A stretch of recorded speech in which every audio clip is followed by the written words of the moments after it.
L'emprise, c'est le fait que le groupe et ou l'individu qui se sert du groupe à des fins narcissiques a un pouvoir sur l'adepte. C'est comme si on vous injectait à l'intérieur de vous la pensée de quelqu'un d'autre. C'est ce que Racamier appelle le décervelage. Au moment où l'adepte rencontre le groupe, il est dans une phase de sa vie, je dirais, de fragilisation identitaire. On a un moment de la vie qui fait que l'adepte est fragilisé dans son identité. L'individu ne sait plus très bien qui il est. Ensuite, le gourou va lui proposer des moyens d'accomplir cet idéal. Et donc, il ne va pas lui proposer de se déresponsabiliser, mais bien au contraire, de s'investir dans une quête. C'est le contraire d'une déresponsabilisation.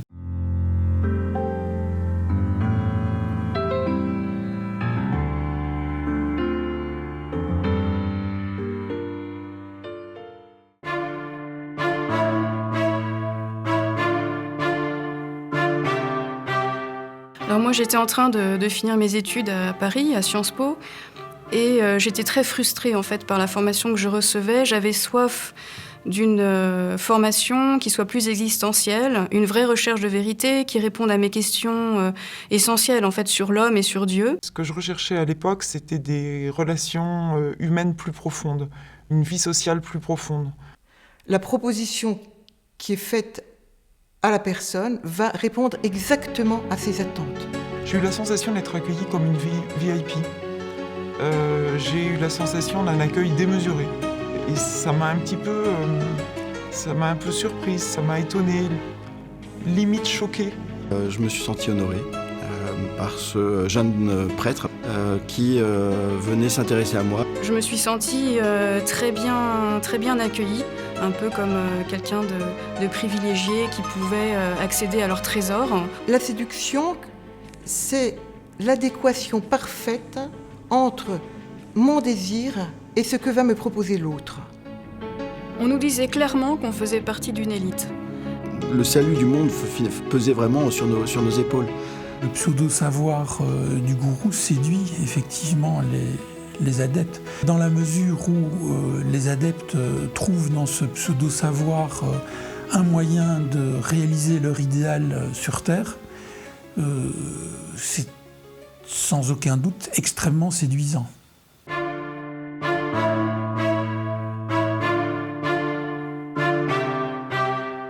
Le problème n'est pas que l'adepte développe une dépendance vis-à-vis du groupe sectaire, il avait déjà une dépendance vis-à-vis d'un certain nombre de ses groupes d'appartenance. Le problème, c'est qu'il n'a plus de dépendance que vis-à-vis d'un seul groupe. C'est que les autres groupes sont tous condamnés par le gourou. Il vous dit de façon éventuellement très explicite que vous devez échapper à toutes les emprises, sauf évidemment à la sienne. On m'a dit que j'avais une maturité supérieure aux autres. Et donc là, mon engagement devait se traduire par plus de présence, plus de participation à certaines activités. Dans cet enseignement, ce qui nous était dit, c'est que il y a un maître, et le maître a réponse à tout. Le maître voit tout. La conviction du gourou est tellement forte, tellement ancrée en lui, qu'aucune preuve ne peut la remettre en question. Alors la critique dans la communauté était absolument interdite. Et du coup, cette idée était extrêmement violente dans la communauté, c'est que celui qui critique sème le désordre. Un phénomène d'emprise va entraîner une aliénation mentale, psychologique et spirituelle. Et cette aliénation mentale va altérer les capacités de discernement et va endormir la conscience.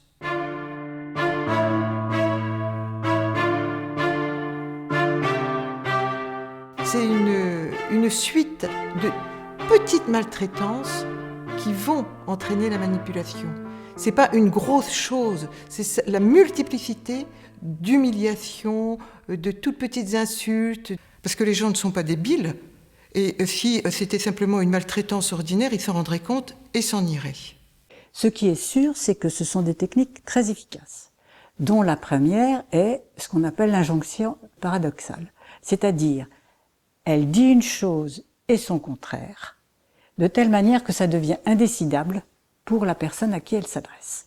Ce qui programme l'addiction au groupe, c'est pas les violences en elles-mêmes, c'est l'alternance rapide de moments d'extase et de moments d'effroi. De moments entre lesquels vous êtes mis sur un piédestal, où on vous dit que vous avez découvert la vérité, que vous avez touché la vérité du doigt, et des moments où on vous dit que vous êtes complètement à côté de la plaque, où on vous disqualifie de façon profonde. Il m'est arrivé, à moi aussi, de recevoir, devant tout le monde, des réprimandes, mais à chaque fois, je ne m'y attendais pas. L'adepte pense que les violences rituelles dont il accepte l'existence vont le mener vers toujours plus d'autonomie. En pratique, les violences du groupe le mènent vers toujours plus de dépendance. J'ai été plusieurs fois terrorisé et j'évitais à tout prix que ça puisse m'arriver à nouveau. La personne qui est prise dans cette espèce de nasse finit par ne plus savoir quoi penser. Elle est simplement habitée par une espèce d'agitation mentale où elle ne sait pas s'il faut voir que le mal ou que le bien. Si elle voit tout le mal, que le mal, elle se dit parano, je suis parano. Si elle ne voit que le bien, elle se dit je suis naïf. Et finalement, ça devient indécidable dans la tête et ça tourne en boucle. Je crois qu'à un moment donné, on accepte de faire taire ce qu'on ressent personnellement. La dépendance aboutit à une suppression de la liberté. L'alternance de ces chauds-froids, maltraitance, bientraitance, aboutit à destruction de l'identité. Et c'est à partir de ce moment-là que vont pouvoir se mettre en place réellement la véritable emprise et le traumatisme psychique.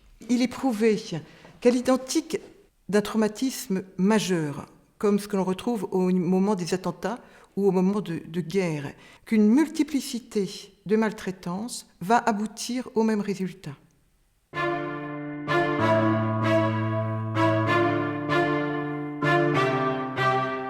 Donc on était dans un milieu où on était effectivement anesthésié et on n'interrogeait pas les choses profondément. Chaque fois qu'il me demandait de le rejoindre, que ce soit dans un hôtel, que ce soit ou autre, c'était à chaque fois sous couvert d'un enseignement. Ça a commencé par l'écriture de scénarios érotiques, puis des massages, puis l'utilisation d'objets, et de pire en pire.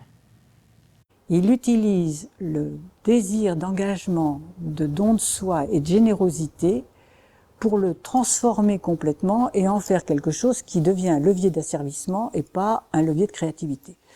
Je faisais vraiment cet exercice-là de me dire, pour protéger en fait celle que je suis, je la mettais de côté et je me disais, maintenant tu en intègres une autre que tu ne connais pas, mais qui est celle qui est attendue de toi. C'est tout un enchaînement d'asservissement où elle n'a plus à sa disposition qu'à se cliver elle-même, c'est-à-dire à se mettre en morceaux en acceptant une chose tout en sachant qu'elle réprouve. Clivage, ça veut dire séparer de manière hermétique.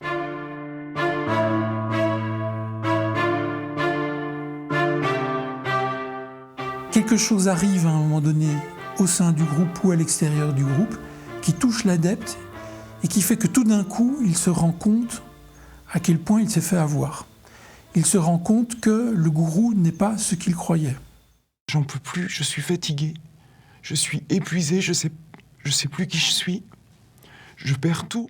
Et puis la personne sortira lorsque un échelon supérieur sera franchi dans la maltraitance, qu'elle ne pourra pas, et là tout d'un coup, ça viendra réveiller sa conscience, dire « Ah, là non, là je peux pas ». Je crois que quand on n'a plus sa liberté de parole, qu'on n'a pas sa liberté de conscience et qu'on a le sentiment d'être constamment contraint à faire des choses qui ne sont pas en accord avec ses aspirations profondes, il y a quelque chose où il faut se poser des questions sur non seulement son engagement, mais l'endroit où on est arrimé et arrimé de manière toxique.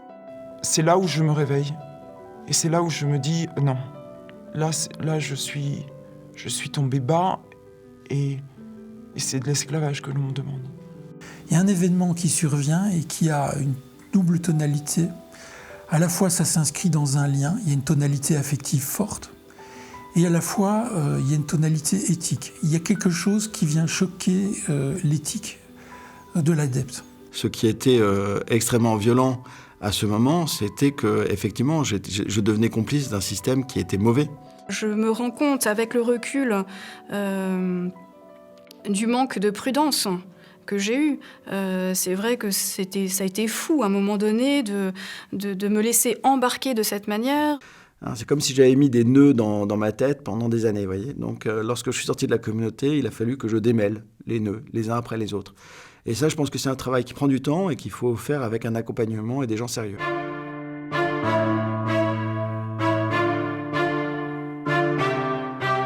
Beaucoup de personnes disent que les victimes sont fragiles ou un caractère particulier. Non, moi je défends que n'importe qui peut être victime d'un phénomène d'emprise. Il s'agit de personnes idéalistes, de personnes qui ont envie de s'investir dans une quête, de s'investir dans un idéal.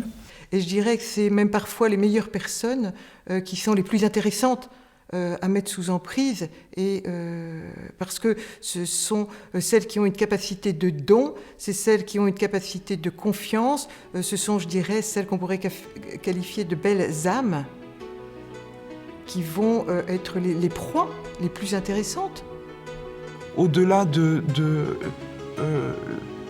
l'horreur que j'ai pu vivre, au-delà, je me suis relevé, je vais bien, je respire, je vis à nouveau, j'ai à nouveau des projets. Surtout, je bénis le ciel puisque j'ai eu la chance de rebondir. Le conseil le plus important qu'il faut donner aux familles qui s'inquiètent pour un de leurs proches qui est rentré dans une communauté, c'est qu'il faut avoir confiance dans leurs propres enfants, dans leurs propres proches.